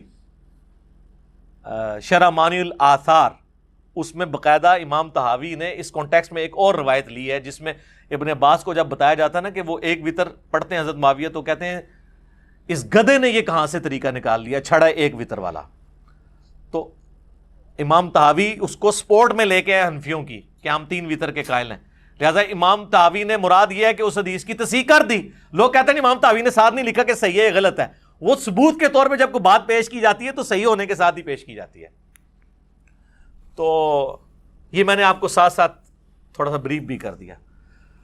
تو کہتے ہیں کہ ابن عباس کا حضرت معاویہ کے لیے فقیہ اور صحابی کا بیان ہی بطور فضیلت کافی ہے. تاہم امام ابن ابی عاصم نے حضرت معاویہ کے مناقب میں ایک رسالہ لکھا. اسی طرح کا کام ابو عمر غلام اور ابو بکر نقاش نے بھی کیا، اور امام ابن جوزی نے بھی اپنی من گھڑت احادیث کو جمع کرنے والی کتاب الموضوعات، موضوعات شریف گڑی ہوئی حدیث ہے، اس میں بھی کچھ روایتیں نقل کی ہیں. اس کے بعد امام اسحاق بن راہوے کا قول بھی نقل کیا کہ حضرت معاویہ رضی اللہ تعالیٰ عنہ کی فضیلت میں صحابیت کے سوا کوئی چیز ثابت نہیں. ابن حجر اسقلانی مزید لکھتے ہیں یہی وجہ ہے کہ امام بخاری نے بھی اپنے استاد یعنی امام اسحاق، جنہوں نے کہا کہ صحابی کے علاوہ کوئی فضیلت ان کے لیے ثابت نہیں ہے، لہٰذا کیٹاگوریکل ڈینائی ہو گیا. وہ جو کبھی ہادی اور مادی لے کے آتے ہیں، کبھی سمندری جہاد، کبھی کچھ وہ سب کچھ انکار کرتے ہیں. اور امام بخاری اگر وہ سمندری جہاد والی سے وہ رزلٹ نکل رہا ہوتا تو امام بخاری حضرت معاویہ کے چیپٹر میں وہ حدیث لے آتے ہیں اور اس میں سے رزلٹ وہ اس طریقے سے نکالتے ہیں جس طرح انہوں نے نکالا ہے. پر اعتماد کرتے ہوئے حضرت معاویہ کے ذکر میں لفظ فضیلت یا منقبت استعمال کرنے سے گریز کیا ہے، تاہم اپنی گہری نظر سے ایسا استنباط فرمایا، یعنی حضرت معاویہ کو صحابی ثابت کیا کہ جس سے روافظ کی بھی سرکوبی ہو. رافضی بھی دوسری ایکسٹریم پہ ہے جو ان کی صحابیت کا انکار کر رہے ہیں اور ایون ان کے مسلمان ہونے کا انکار کر رہے ہیں. حالانکہ نہج البلاغہ کے اندر حضرت علی کا جو خط ہے معاویہ کے لیے اور بیڈ ڈیمانڈ کرنے کا، وہ خود ثبوت ہے کہ حضرت علی بھی ان کو مسلمان سمجھتے تھے، بلکہ وہ کہتے ہیں کہ مجھے انہی صحابہ نے خلیفہ چنا ہے جنہوں نے پہلے 3 خلفاء کو چنا ہے، تو تم میری بیعت کیوں نہیں کر رہے؟ تو کافر سے تو بیعت نہیں تھی انہوں نے ڈیمانڈ کرنی. اس پہ میری ایک یوٹیوب پہ ڈیٹیل ویڈیو ہے. حضرت معاویہ کے اوپر نعرہ بازی، ویسے یوٹیوب پہ اس کا عنوان ہے رپلائی ٹو مولانا الیاس قادری آن حضرت معاویہ رضی اللہ تعالیٰ عنہ، جب انہوں نے وہ نعرے لگوائے تھے بے خطا بے گناہ والا. تو اس میں نے وہ سارے ریفرنسز ڈسکس کیے تھے، آج میں اس کو سکپ کرتا ہوں. اور امام نسائی کا واقعہ اس بارے میں مشہور ہے. کیا مشہور ہے؟ ان کو خصائص علی لکھنے کے اوپر ناسبیوں نے شہید کر دیا تھا، اور یہ کہتے ہیں جی سند لے کے آئے، تواتر ہے اس کے اوپر، تمام اسماء و رجال کی کتابوں میں یہ نقل کی گئی ہے. خود اہل حدیث کے جو دارالاسلام والے ہیں نا، انہوں نے جو سنن نسائی چھاپی ہے نا، اس کے مقدمے میں امام نسائی کی شہادت کا واقعہ لکھا ہوا ہے. تو وہ تو مانتے ہیں اس بات کو. تو وہ کہتے ہیں امام نسائی نے بھی اپنا، اچھا یہ امام نسائی کے بھی استاد ہیں، امام اسحاق اور امام بخاری کے بھی، انہوں نے بھی اپنے استاد کے قول پر اعتماد کیا اور اپنی مشہور کتاب فضائل صحابہ جو انہوں نے لکھی تھی سنن نسائی الکبریٰ کے اندر، اس میں کوئی حضرت معاویہ کے اوپر حدیث نہیں لی. پھر امام حاکم کا بھی قصہ ہے. امام حاکم بھی اسی وجہ سے تکلیفیں اٹھاتے رہے، محبت اہل بیت کی وجہ سے. امام ابن جوزی نے عبداللہ بن احمد سے ان کے والد امام احمد بن حنبل کا مکالمہ بھی نقل کیا ہے کہ انہوں نے اپنے والد امام احمد بن حنبل سے پوچھا، لو جی امام احمد بن حنبل بھی آ گئے ہیں، مشاجرات صحابہ والے فتووں کے بانی، ان کی بھی آپ بات سن لیں. احمد بن حنبل سے ان کا بیٹا عبداللہ پوچھتا ہے کہ سیدنا علی اور حضرت معاویہ کے اختلاف کے متعلق آپ کی کیا رائے ہے؟ تو امام احمد بن حنبل نے تھوڑی دیر تک سر جھکائے رکھا، پھر فرمایا کیا سمندر کوزے میں بند کیا؟ میرے بیٹے خوب سمجھ لو، سیدنا علی کے دشمن بہت زیادہ تھے جنہوں نے ان کے عیوب تلاش کرنا چاہے مگر ناکام رہے. چنانچہ ان دشمنوں نے ایک متبادل چال کے طور پر اس دوسرے شخص یعنی معاویہ کو مقصد براری کے لیے موضوع پایا جو ان سے جنگیں کر چکا تھا. چنانچہ ان دشمنوں نے سیدنا علی کے مقابلے پر اس کو بڑھا چڑھا کر پیش کیا. انہوں نے کہا کہ یہ حضرت معاویہ کے بارے میں جو حدیثیں فضیلت کی مل رہی ہیں نا، حضرت علی کو تو نیچا نہیں کر سکتے تھے، یہ گھڑی ہیں انہوں نے کہ چلو ان کو تو نیچا نہیں کر سکتے کھینچ کے، ان کو ہی اوپر کر کے برابر لے آئیں اور علی معاویہ بھائی بھائی کا جالی ایک نعرہ جو ہے وہ چاکنگ کروا دیں. پھر احمد بن حنبل کے اس قول کے اوپر ابن حجر اسقلانی کامنٹس کرتے ہیں. اچھا اس سے یہ پتہ چل گیا کہ ابن حجر اسقلانی احمد بن حنبل اور ان کے بیٹے کی اس گفتگو کی صحت کو صحیح مانتے ہیں، تبھی تو اس سے رزلٹ نکال رہے ہیں. اور امام اسحاق بن راہوے کی گفتگو بھی وہ صحیح مانتے ہیں. امام احمد بن حنبل کے اس جواب میں اشارہ ہے کہ کچھ لوگوں نے حضرت معاویہ کے لیے بے بنیاد فضائل گھڑ لیے ہیں جن کی کوئی اصلیت نہیں ہے. یہ حقیقت ہے کہ حضرت معاویہ کے لیے روایتیں فضیلت تو بہت سی آئی ہیں مگر ان احادیث میں سے کوئی بھی اصول محدثین پر اسنادی حیثیت سے صحیح نہیں ہے. اسی لیے امام اسحاق بن راہوے اور امام نسائی نے اس موقف کو بڑے یقین سے اختیار کیا ہے کہ حضرت معاویہ کے لیے صحابیت کے سوا کوئی اور فضیلت ثابت نہیں ہے. خیر یہ صحابی ہونا بھی بہت بڑی فضیلت ہے، اس کو یہ نہ سمجھے کہ ہم کہیں کہ یہ کوئی فضیلت نہیں ہے. وہ میرا ایک جملہ بھی آؤٹ آف کانٹیکسٹ انہوں نے کاٹا تھا، وہ عمر بن عاص نے کہا تھا، صحیح مسلم میں 321 نمبر حدیث ہے کہ جب ان کا بیٹا کہتا ہے، وہ ظاہر موت کے وقت شرمندہ ہوتے ہیں جو کچھ انہوں نے حضرت معاویہ کے ساتھ مل کے حضرت علی کے ساتھ کیا ہوتا ہے، تو وہ دیوار کی طرف منہ کر کے رو رہے ہوتے ہیں، تو بیٹا تسلی دیتا ہے کہ جی آپ نے تو جنگ یرموک بھی لڑی، حضور کے صحابی بھی رہے، تو آپ کی تو بشارتیں. تو انہوں نے کہا کہ صحابی ہونا کوئی فضیلت نہیں ہے، اصل فضیلت ہے کلمہ پڑھنا. ظاہر کلمے کی وجہ سے بندہ صحابی بنتا ہے، یعنی کیٹاگوریکل ڈینائی نہیں اس فضیلت کا. کلمے کے بعد ظاہر جب کوئی صحابی ہوگا تو ایک عام مسلمان سے تو بہت افضل ہے. تو میرا جملہ انہوں نے کاٹ دیا، یہ کہہ رہا ہے صحابی ہونا کوئی فضیلت نہیں ہے. ٹھیک ہے، تو وہ آؤٹ آف کانٹیکسٹ کاٹ لیتے ہیں. اچھا جی، 7واں ریفرنس ملا علی قاری، یہ آپ نے اکثر سنے ہوں گے، بلکہ دیوبندی تو ان کا نام لینے سے پہلے بھی شاید وضو کرتے ہوں. ہاں بہت احترام کرتے ہیں ملا علی قاری کا. یہ 1014 ہجری میں فوت ہوئے ہیں، آلموسٹ 400 سال پہلے. بلکہ امام حنیفہ کے بعد چند بڑے جو حنفی اسکول آف تھاٹ کے علماء ہیں نا، امام بدر الدین عینی ہوں، اس لیول کے اگر کوئی عالم ہے تو یہ ملا علی قاری ہیں. ان کا سب سے بڑا کارنامہ ہے مشکات المصابیح کی شرح لکھنا. یہ بہت بڑا کارنامہ ہے، کیونکہ مشکات کی شرح لکھنے کا مطلب تھا کہ مشکات تو ساری حنفیت کے خلاف ہے، کیونکہ وہ تو اہل سنت کی کتابوں میں سے ہے. تو حنفیت کو بچانے کے لیے مشکات کی شرح پھر لکھنی تھی، تو یہ بہت بڑا کارنامہ تھا. تو انہوں نے مرقات المفاتیح اس کی شرح لکھی، اس وجہ سے ملا علی قاری کو عزت کی نگاہ سے دیکھا جاتا ہے. تو اس مشکات میں بھی یہ حدیث آتی ہے کہ عمار کو باغی جماعت قتل کرے گی. ناسک کتنے جاؤ گے؟ وہ حدیث مشکات میں ہے 5878. تو اس کی شرح میں ملا علی قاری، میں یقین کریں ملا علی قاری کے لیے میرے دل میں جو محبت کے جذبات پیدا ہوئے نا یہ پڑھنے کے بعد، باقی جو انہوں نے حنفیت کا جھوٹا دفاع کیا جس جگہ پہ وہ ایک الگ بات، لیکن یہاں پہ یقین کریں میں سمجھتا ہوں کہ آج کے دور میں ہوتے تو ان کو رافضی ڈکلیئر کر دیا جاتا. پرانے ہیں تو بچ گئے ہیں. تو اس حدیث کے تحت وہ لکھتے ہیں، میں کہتا ہوں کہ جب حضرت معاویہ پر واجب تھا کہ وہ اپنی بغاوت سے رجوع کر کے خلیفہ برحق سیدنا علی کی اطاعت کی طرف آ جاتے، ان کی مخالفت چھوڑ دیتے اور خلافت منفیہ کی طلب ترک کر دیتے. پہلا انہوں نے اٹیک کیا کہ حضرت معاویہ خلافت کی لالچ رکھتے تھے. یہ ملا علی قاری کہہ رہا ہے. یہ کہہ رہے ہیں کہ قصاص عثمان چاہتے تھے. وہ ظاہر ہے وہ یہاں بھی پولیٹیکل لیڈرز آپ کو پتہ ہے کہ سامنے کچھ اور ایجنڈا ہوتا ہے، پیچھے کچھ اور ہوتا ہے. ٹھیک ہے نا؟ تو یہ ملا علی کہہ رہے ہیں کہ وہ خلافت کی جو طلب ہے وہ چھوڑ دیتے اور حضرت علی کی بیعت کر لیتے، جو انہوں نے نہیں کیا. تو اس سے یہ ظاہر ہوتا ہے کہ حضرت معاویہ باطن میں باغی تھے اور ظاہر میں صرف لوگوں کو دکھانے کے لیے خون عثمان کو ڈھال بنائے ہوئے تھے. سر اس سے بڑا اور کیا فتویٰ رہ گیا ہے؟ ملا علی قاری نے چک کے موندا کر چھڑے سارے انو. یہ جملے ہم نہیں کبھی بول سکتے، اس سے بڑا تو کوئی فتویٰ نہیں لگایا جا سکتا. وہ کہہ رہے سب ظاہری تھا، اندر کچھ اور تھا. امام شوکانی، لیکن شوکانی تو چلیں چھوٹا بندہ ہے نا، وہ تو بعد میں آیا نا، ملا علی قاری سے 200 سال بعد آئے ہیں.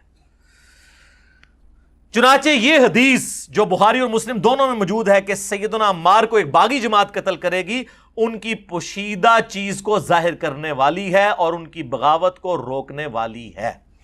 وہ کہتے ہیں کہ یہ جو اندر چھپی بات تھی نا، اس کو عمار کو باغی جماعت قتل کر لے گی، اس کے بعد تو رجوع کر لیتے، تو نہیں کیا تو اس کا مطلب ہے اندر گل وچ کوئی اور ہے.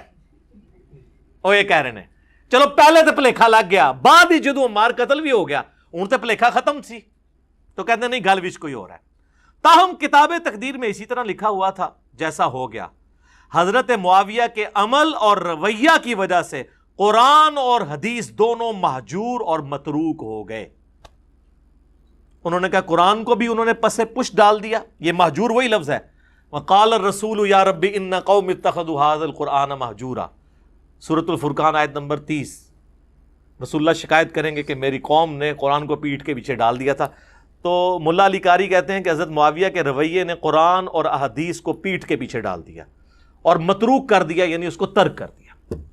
یہ 7واں ریفرنس تھا. 8واں امام عبداللہ بن محمد بن عبد الوہاب، دیکھیں کیسا بندہ ہم نے دریافت کیا ہے. سیرت الرسول کتاب کا تعارف بھی کروایا ہے، مختصر سیرت الرسول جو کوئی خریدتا ہی نہیں تھا. تو اس میں حضرت علی کے اوپر جو چیپٹر ہے نا، اس میں 10 ریفرنسز میں نے بتائے، تو میرا کلپ بھی ریکارڈڈ ہے محمد بن عبد الوہاب شیعہ کے نام سے. تو 3 ریفرنسز اسپیسیفکلی امیر شام کے حوالے سے میں ڈسکس کر لیتا ہوں. وہ لکھتے ہیں کہ حضرت معاویہ نے اہل شام سمیت سیدنا علی کی بیعت نہیں کی، پھر ان کی صرف مخالفت ہی نہیں کی بلکہ ان پر قتل عثمان میں اعانت اور اس پر رضامندی کا الزام بھی دھرا.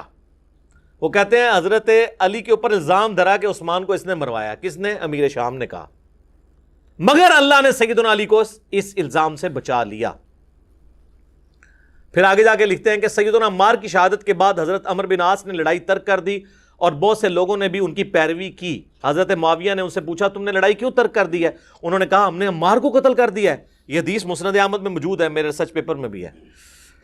اور میں نے رسول اللہ سے سنا تھا صلی اللہ علیہ وآلہ وسلم کہ آپ نے فرمایا کہ عمار کو باغی جماعت قتل کرے گی. معلوم ہوا کہ ہم باغی ہیں. معاویہ بولے خاموش رہ، واللہ تم اونٹ کی طرح اپنے ہی پیشاب میں پھسلتے ہو.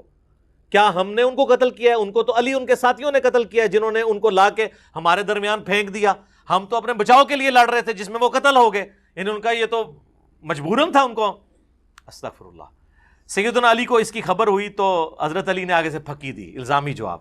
انہوں نے کہا اگر ہم نے عمار کو قتل کیا ہے تو پھر اپنے چچا سیدنا حمزہ بن عبد المطلب کو رسول اللہ نے کیا قتل کیا تھا جنہوں نے لا کے ان کو کفار کے مقابلے میں بھیج دیا غزوہ احد میں. اے پھکی سی کہ بھئی جو سپورٹر ہوتا ہے وہ اگر مخالف سے لڑتے ہوئے مار دیا تو مخالف یہ کہے کہ اس نے مروایا ہے, کیوں لے کے آیا ہے. کہانی ہوتی ہے, پاویں آج دا بندہ کرائے پاویں پرانا بندہ کرائے, کڈی وڈی کہانی کرائی ہے. اچھا یہ ان کے جو سپورٹر ہیں نا بنو امیہ کے, وہ آج اسی لیول کی کہانیاں کراتے ہیں. پھر آگے جا کے لکھتے ہیں کہ بنو امیہ سیدنا علی کی تنقیص اور ان کے بارے میں نازیبا الفاظ استعمال کرتے رہے, مگر اس عمل سے علماء کے دل میں سیدنا علی کی محبت اور بڑھ گئی اور قدر و منزلت میں اضافہ ہی ہوا. عمر بن عبداللہ بن زبیر کہتے ہیں کہ بنو امیہ 60 سال تک ان کو گالیاں دیتے رہے مگر ان کا کچھ نہ بگاڑ سکے, بلکہ ان کی شان پہلے سے بھی بلند ہو گئی. صلوات بر محمد و آل محمد, اللہم صلی علی محمد و علی آل محمد. یہ کہتے ہیں کہ جی یہ جو گالیاں تھیں نا یہ سب تھا, یہ تنقید تھی. اچھا تو حضرت علی پہ تنقید کرنا ثواب کا کام ہے؟ سر صحیح مسلم میں 6229 نمبر حدیث میں موجود ہے لعن اللہ ابا تراب, ابو تراب علی ابن ابی طالب پر لعنت, نعوذ باللہ. یہ الفاظ ہیں, یہ بلا کے وہ کہلواتے تھے. آج میرا ٹاپک نہیں, یوٹیوب پہ میرا ایک کلپ آپ دیکھ لیں, کیا صحابہ اکرام کو گالی دینا کفر ہے؟ تو میں نے بتایا کہ اگر آپ اس کو کفر کہیں گے تو پھر کون کون اس میں آئے گا. اس کو فسق اور حرام ہی سمجھے. 8 ریفرنس ہو گئے. 9th ریفرنس آ گیا جی, شاہ عبد العزیز محدث دہلوی, جو شاہ ولی اللہ دہلوی المتوفی 1176 کے بیٹے ہیں, اور یہ وہ خوش نصیب بیٹا ہے جسے بریلوی, دیوبندی, اہل حدیث تینوں اون کرتے ہیں. تحفہ اثنا عشریہ بھی کتاب انہوں نے ہی لکھی ہے, یہ انہی کے فتاوی ہیں جو پوری دنیا میں جناب کہا جاتا ہے جی شیعوں کا بڑا علمی رد کیا ہے. شاہ عبد العزیز محدث دہلوی نے, یہ ان کے فتاوی عزیزی جو ان کے فتوے چھپے میں, فتوے کا مطلب ہے کہ یہ ان کا اپنا اوپینین ہے جو وہ لکھ رہے ہیں. اس کے پیج 251 پہ یہ لکھتے ہیں علماء ماوراء النہر اور مفسرین اور فقہا کہتے ہیں کہ حضرت معاویہ کے حرکات جنگ و جدل جو حضرت علی کے ساتھ ہوئیں وہ صرف خطائے اجتہادی کی بنا پر تھیں. انہوں نے کہا کہ یہ کچھ لوگ تو یہ کہتے ہیں, لیکن پھر وہ لکھتے ہیں محققین اہل حدیث نے, اہل حدیث وہابی نہیں, جو یعنی اہل حدیث وہ اسکول آف تھاٹ ہے, وہ کہتے ہیں انہوں نے روایتوں احادیث کی روشنی میں یہ چیز دریافت کی ہے کہ یہ حرکات شائبہ نفسانی سے خالی نہ تھے, یعنی اس میں نفس کا لالچ شامل تھا. یعنی حضرت علی کے ساتھ ان کی جنگیں نفسانی خواہشات سے خالی نہیں تھیں. اس تہمت سے خالی نہیں کہ جناب ذو نورین حضرت عثمان کے معاملے میں جو تعصب امیہ اور قریشیہ میں تھا, یعنی بنو امیہ اور بنو ہاشم میں جو اختلاف تھا, اس کی وجہ سے یہ حرکات حضرت معاویہ سے وقوع میں آئے, جس کا غائط نتیجہ یہی ہے کہ وہ مرتکب کبیرہ اور بغاوت قرار دیے جائیں. یہ کون لکھ رہا ہے؟ شاہ عبد العزیز محدث دہلوی, تحفہ اثنا عشریہ علی سرکار, فتاوی عزیزی میں. پھر انہوں نے عربی میں لکھا ہے والفاسق لیس باہل اللعن, فاسق قابل لعنت نہیں ہوتا. وہ کہتے ہیں ہم لعنت نہیں بھیجیں گے, فاسق ہیں, کبیرہ گناہ کے مرتکب ہوئے ہیں, لعنت نہیں بھیجیں گے. تو اگر مراد برا کہنے سے اسی قدر ہے کہ ان کے اس فعل کو برا کہنا چاہیے اور برا سمجھنا چاہیے, تو بلا شبہ اس امر کا ثبوت محققین پر واضح ہے. وہ کہتے ہیں اگر حضرت معاویہ کی غلطیوں کو برا کہنا ہے, اس فعل کو برا سمجھنا ہے, تو یہ بالکل ٹھیک ہے, ہم اسے غلط نہیں سمجھتے. اگر برا کہنے سے مراد لعنت کرنا اور گالی دینا یعنی لعن و شتم کرنا ہے, تو معاذ اللہ کے اہل سنت سے کوئی شخص یعنی اس قسم کی حرکت کرے, ان کا ہم سب و شتم کے قائل نہیں. اور یہ جناب محدثین کا جگرا ہے کہ ان لوگوں کے لیے سب و شتم کے قائل نہیں ہے جو خود حضرت علی پہ سب و شتم کرواتے رہے. اس لیے ہم کہتے ہیں کہ مولا علی کا شیعہ وہ ہے جو مخالفین کو دعائیں دے اور علمی اختلاف رکھے, اور بنو امیہ کا شیعہ وہ ہے جو سب و شتم کرے. 10واں ریفرنس پیر میرلیہ صاحب کا, المتوفا 1937 عیسوی. یہ تو حال ہی میں نے دریافت کیا، جو آج کل ان کی کتاب بڑی ڈسکس ہو رہی ہے، تصفیہ ما بین سنی و شیعہ. اس کے مقدمے میں وہ لکھتے ہیں کہ سنی شیعہ اختلاف کی وجہ سے ایک نئے رجحان کا اضافہ ہوا ہے، اور یہ سمجھا جانے لگا ہے کہ اہل سنت والجماعت ہونے کے لیے ضروری ہے کہ انسان اہل بیت کرام کے خلاف بغض اور بنی امیہ کے ساتھ محبت رکھے. یہ پیر میر علی شاہ صاحب کہہ رہے ہیں کہ لوگوں میں سنیت کے اندر یہ جراثیم داخل کیے جا رہے ہیں کہ اہل بیت سے بغض رکھنا اور بنو امیہ سے محبت رکھنا یہ سنیت ہے. اب پیر میر علی شاہ صاحب اس پہ کیا ورڈکٹ دے رہے ہیں؟ حالانکہ اہل سنت کبھی بھی اس شقاوت میں ملوث نہیں ہوئے. وہ کہتے ہیں اہل سنت کبھی یہ بدبخت نہیں ہوئے کہ وہ بنو امیہ سے محبت کرنا شروع کر دیں، اور ان کے عقائد میں رسول پاک کے خاندان سے دوستی اور مودت مدار ایمان اور فرض مانی گئی ہے. اس نئے رجحان کی وجہ یہ معلوم ہوتی ہے کہ ہمارے علماء اکرام نے بمقابلہ اہل تشیع کے اپنے مواعظ اور نصاح کی مجلس میں صرف لعنت اور متون کرنے کے خلاف، یعنی یہ جو کرتے ہیں رافضی، اس کے اعتبار سے انہوں نے جو تقاریر کرنی شروع کی ہیں تو صرف ایک چیز کو ٹاپک بنایا اور اہل بیت علیہم السلام کے فضائل اور مناقب بیان کرنے کی طرف کم توجہ دی ہے. اسی کتاب میں آگے جا کے وہ لکھتے ہیں کہ سورۃ النور کی آیت نمبر جو 55 ہے نا، آیت الاستخلاف، وعد اللہ الذین آمنوا منکم وعملوا الصالحات، کہ اللہ تعالیٰ اہل ایمان کو اس دنیا میں حکومت دے گا. تو وہ کہتے ہیں کہ اس کے مصداق بھی حضرات اربع ہیں، یعنی 4 خلفاء، ابو بکر، عمر، عثمان و علی رضی اللہ عنہم اجمعین. بنو امیہ اور جناب معاویہ اور بنو عباس آیت استخلاف سے خارج ہے. یہ کہتے ہیں نہیں، اللہ نے ان کو حکومت دی تھی، ملوکیت دی تھی، اور وہ دلیل پکڑتے ہیں طالوت والا. طالوت کو تو اللہ نے بنایا تھا وحی کے ذریعے. بنو امیہ بنو عباس کے اوپر کون سی وحی نازل ہوئی تھی کہ وہ ملک بنے؟ وہ کہانی کرایا کرو جی کو سمجھ آوے. تو کہتے ہیں کہ بنو امیہ اور جناب معاویہ اور بنو عباس کی حکومتیں وہ اللہ کی طرف سے جو وعدہ تھا وہ اس سے خارج ہیں، کیونکہ جیسا کہ پہلے بیان ہو چکا ہے کہ مراد آیت استخلاف سے وہ لوگ ہیں جو سورہ نور کے نزول کے وقت حاضر تھے. وہ کہتے ہیں جو بعد میں مسلمان ہوئے وہ اس میں کہاں سے آ گئے بیچ میں. اور ویسے ٹیکنیکلی بھی جو اس حکومت کی خرابیاں تھیں وہ اپنی جگہ ہیں. اگلا والا آ گیا جی 11 نمبر پہ علامہ وحید الزمان، جس کو پرانے اہل حدیث تو اہل حدیث مانتے ہیں، آج کل کے آدھے مانتے ہیں آدھے نہیں مانتے. لیکن ایک بات ہے کہ اہل حدیث کے پلے اور کوئی شے کوئی نہیں ہے، کیونکہ مسلم شریف انہوں نے ہی ترجمہ کیا ہے، اور بخاری کا جو ترجمہ کیا 60s کے اندر سید داؤد راس کا، وہ 8 جلدوں میں جو PDF بھی ہے، ان کے بھی مرشد ہیں وحید الزمان، وہ تو ان کو کوٹ کرتے ہیں اس میں. تو سید داؤد راس سے تو کوئی انکار نہیں کر سکتا، جو جمعیت اہل حدیث انڈیا کے سربراہ تھے، کیوں ان کے مرشد ہیں وہ. ان کو تو پوری زندگی نہیں پتا چلا کہ یہ نعوذ باللہ گمراہ ہو گیا تھا، وہ تو کوٹ کرتے ہیں. اور اہل حدیث آج تک جو مسلم شریف چھاپ رہے ہیں وہ انہی کی چھاپ رہے ہیں، وحید الزمان کی. اس میں جو حدیث ہے نا صحیح مسلم میں 5976 اور 5977 2 حدیث ہے کہ نبی اسلام نے اپنی وفات سے 1 مہینے پہلے خطبہ دیا. یہ حدیث بخاری میں بھی ہے. عقبہ بن عامر کہتے ہیں کہ احد کے شہداء پہ دوبارہ سے نماز جنازہ پڑھی، اور پھر وہاں پہ خطبہ دیتے ہوئے کہا کہ مجھے اپنے بعد تم سے یہ خطرہ نہیں کہ تم میرے بعد شرک کرنے لگو، البتہ مجھے ڈر ہے کہ تم دنیا کی لالچ میں پڑ جاؤ گے اور پھر دنیا کی محبت میں ایک دوسرے کو قتل کرو گے اور پھر برباد ہو جاؤ گے جس طرح اگلی قومیں برباد ہو گئی. اس حدیث کی شرح میں وحید الزمان صاحب لکھتے ہیں، اور دنیا کے واسطے آخرت کا خیال چھوڑ دو گے.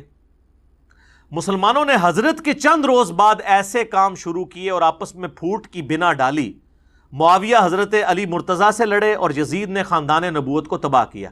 انہوں نے کہا یہ جو حضور نے کہا تھا نا کہ ایک دوسرے کو قتل کرو گے، اس کا مصداق جو ہے وہ آل امیہ ہے. اور حجاج نے عبداللہ بن زبیر کو شہید کیا اور فتنوں کی تار بند گئی. اس روز سے آج تک مسلمانوں کا وہی حال ہے کہ کسی ایک امام اور خلیفہ پر سب مسلمان اکٹھے نہیں ہوئے.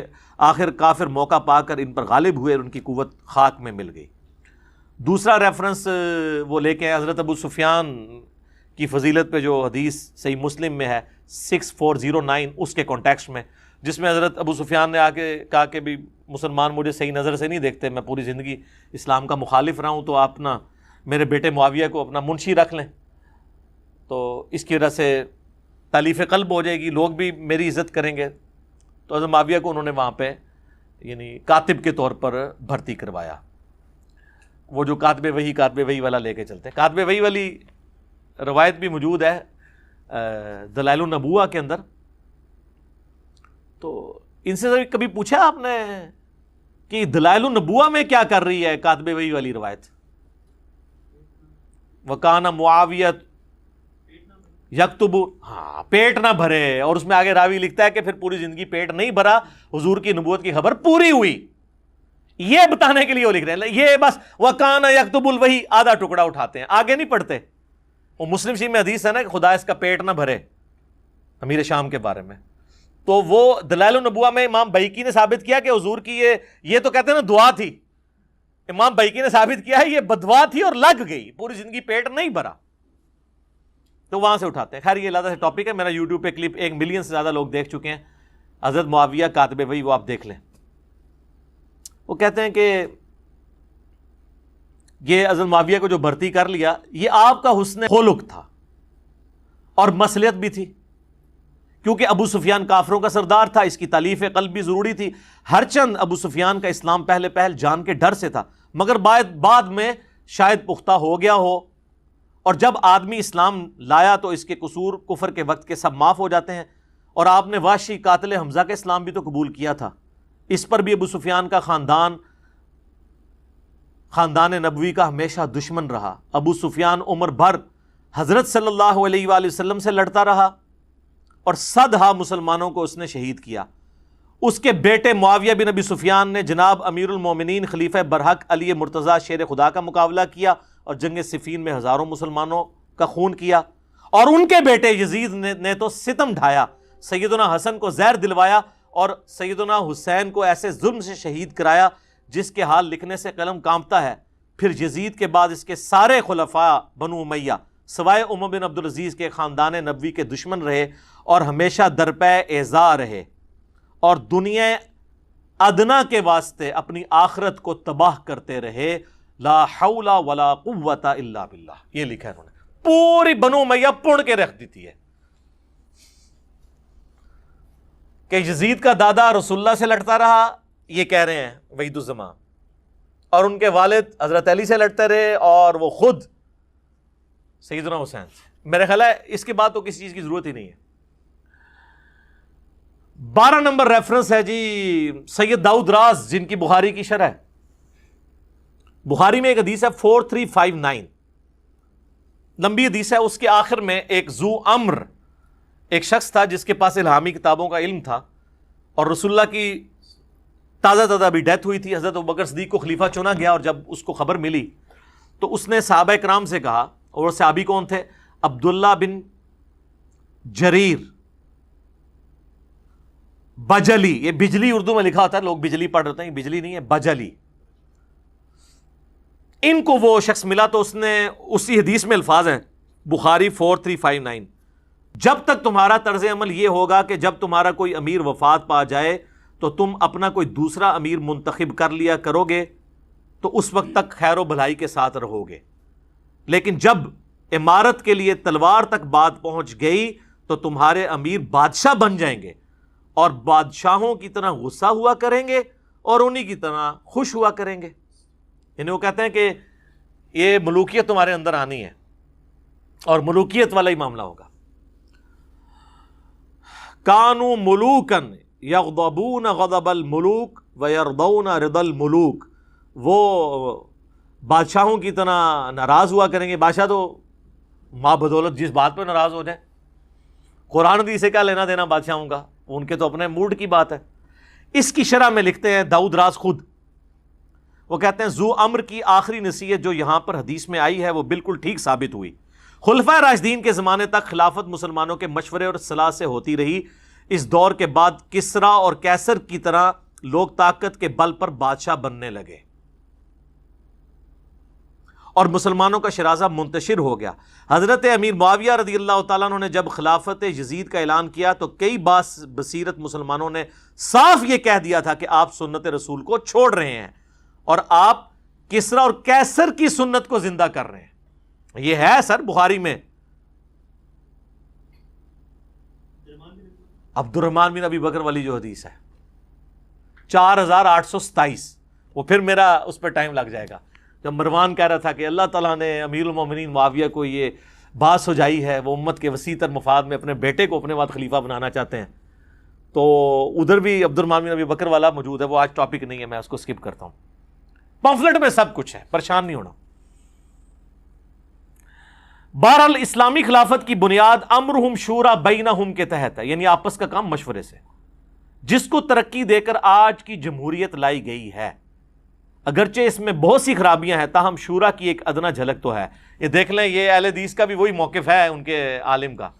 میں جو کہتا ہوں نا، جمہوریت جو ہے یعنی حلال کے دائرے کے اندر، حرام اور حلال کا فیصلہ تو کرے گا قرآن و سنت کا منہج، حلال کے اندر اندر کثرت رائے سے فیصلہ کرنا اسلامی جمہوریت جو ہے، میں ویسٹرن جمہوریت وہ خلافت راشدہ کی ایک ماڈرن فارم ہے، یہ خود یہ بھی مان رہے ہیں۔ 13 نمبر ریفرنس میرے استاد ڈاکٹر اسرار صاحب رحمہ اللہ کا، پاکستان میں نظام خلافت کیا، کیوں اور کیسے۔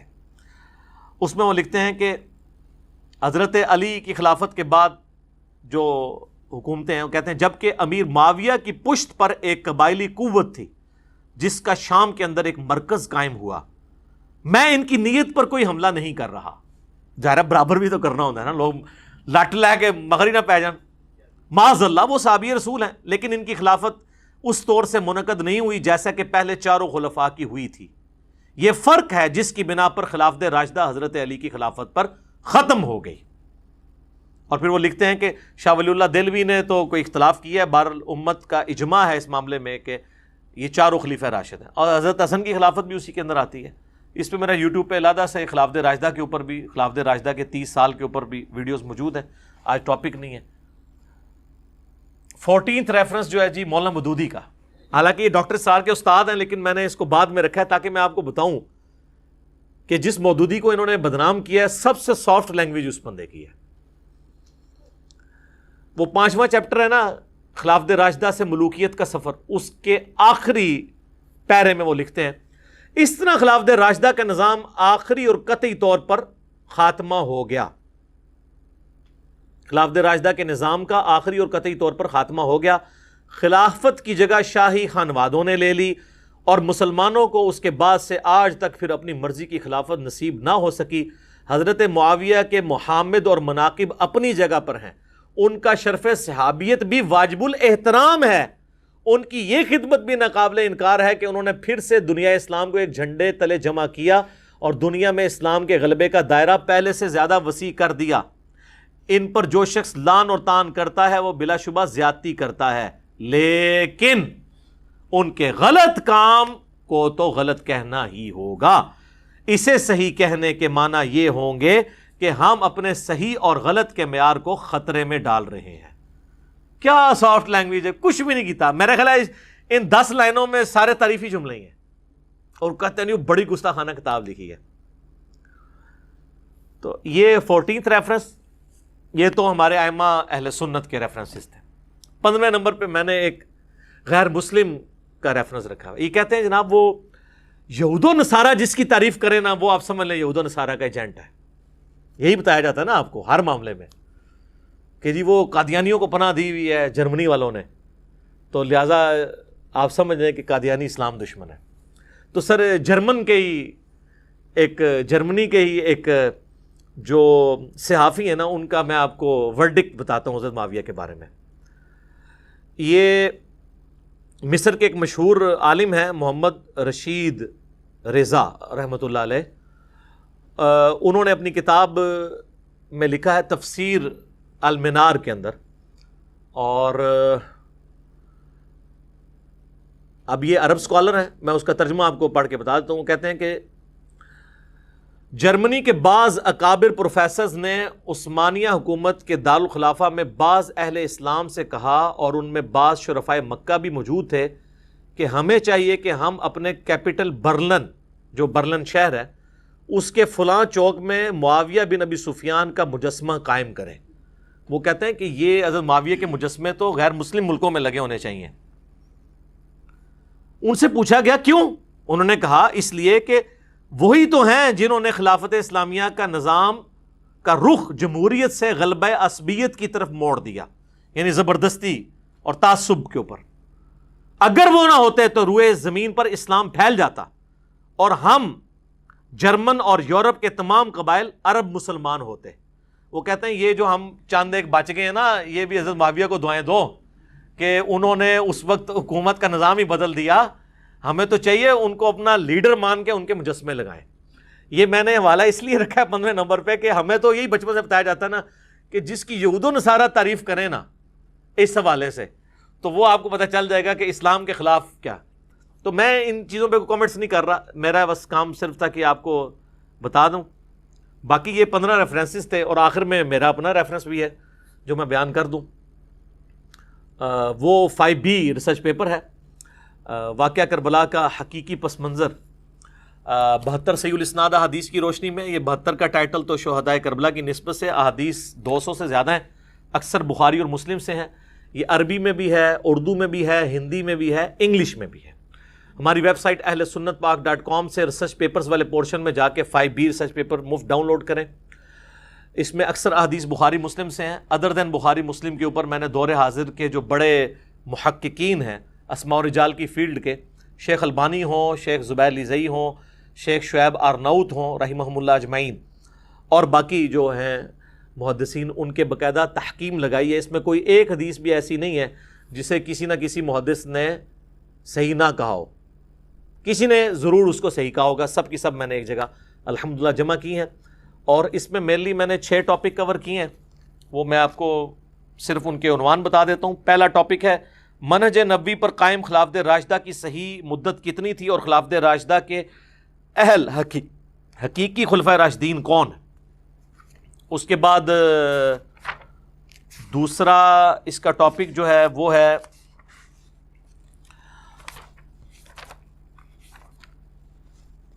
خلیفہ راشد سے بغاوت بدعت ہے. جنگ جمل، صفین اور نہروان میں سیدنا علی کی حقانیت اور شہادت سیدنا عثمان رضی اللہ تعالیٰ عنہ. تیسرا ٹاپک ہے رسول اللہ صلی اللہ علیہ وسلم نے اپنی وفات سے 1 مہینہ قبل مستقبل میں ہونے والے حکومتی بگاڑ سے متعلق غیبی خبریں دے دی تھیں. چوتھا ٹاپک ہے چوتھے خلیفہ راشد سیدنا علی کے فضائل کا بیان اور ان پر ممبروں سے لعنت کرنے کی بدعت کب اور کس نے ایجاد کی. اس کے بعد پھر 5واں ٹاپک ہے حضرت معاویہ رضی اللہ تعالیٰ عنہ کو حکومت مل جانے کے بعد سے بتدریج امت پر کیسی ملوکیت مسلط ہوئی اور اس کا بھیانک نتیجہ کیا نکلا. اور پھر 6واں ٹاپک ہے سیدنا حسین کے فضائل کا بیان اور یزید ابن معاویہ کی ملوکیت میں اس کے گورنر عبید اللہ ابن زیاد کے ذریعے مظلومانہ شہادت. تو یہ سارے ٹاپکس میں نے کور کیے ہیں، اور یہ ریسرچ پیپر آپ فری ڈاؤن لوڈ کریں. اگر ہارڈ کاپی منگوانی ہے تو یہ ریسرچ پیپر اور 8 ریسرچ پیپر اور ہیں، ٹوٹل 9 اور 3 اذکار کارڈ، 12 کا پیکج صرف 300 روپے میں آپ TCS عام ڈاکنے TCS کے ذریعے اپنے گھر منگوا سکتے ہیں. صبح 9 سے لے کر شام 5 بجے تک آپ کال کر سکتے ہیں ہماری اکیڈمی میں +92 کے کوڈ کے ساتھ، اور پاکستان میں کریں گے تو 032159000162 ہماری اکیڈمی کا نمبر ہے. بعض اوقات بیزی بھی ملتا ہے، ظاہر ہے کہ بہت زیادہ کالز آ رہی ہوتی ہیں اور آپ کو یہ لگ رہا ہوتا ہے بیل جا رہی ہو، بیل جا نہیں رہی ہوتی، وہ سننے کے دوران دوسری بیل آ رہی ہوتی ہے. لہٰذا ناراض نہ ہوا کریں، نمازوں کا وقفہ بھی ہوتا ہے. وہاں پہ آپ کال کریں، صبح 9 سے لے کے 5 بجے تک آپ یہ ریسرچ پیپر فری اس اعتبار سے گھر منگوا سکتے ہیں کہ TCS کا خرچہ ہی 300 سے زیادہ ہے. ہم آپ کو 300 میں یہ سارا 12 کا پیکج آپ کے گھر میں بھیجیں گے.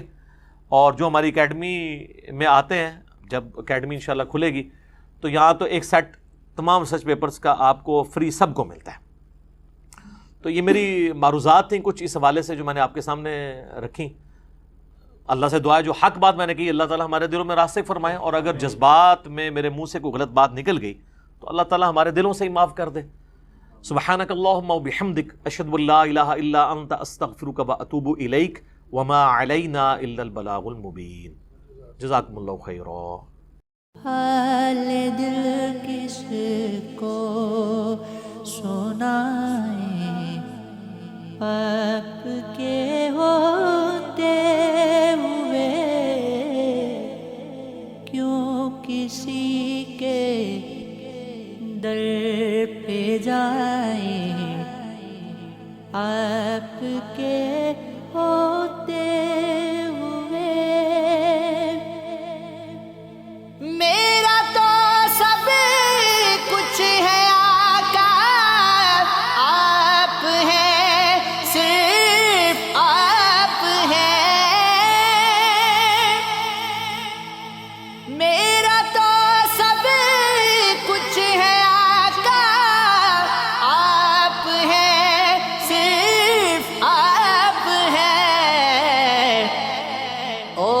لو کس سے لگاؤں آپ کے ہوتے ہوئے اور لو کس سے لگاؤں آپ کے ہوتے ہوئے میرے دکھ کو اور کوئی چار اگر سمجھے گا کیا میرے دکھ کو اور کوئی چار اگر سمجھے گا کیا زخم دل کس کو دکھائیں آپ کے ہوتے ہوئے زخم دل کس کو دکھائیں آپ کے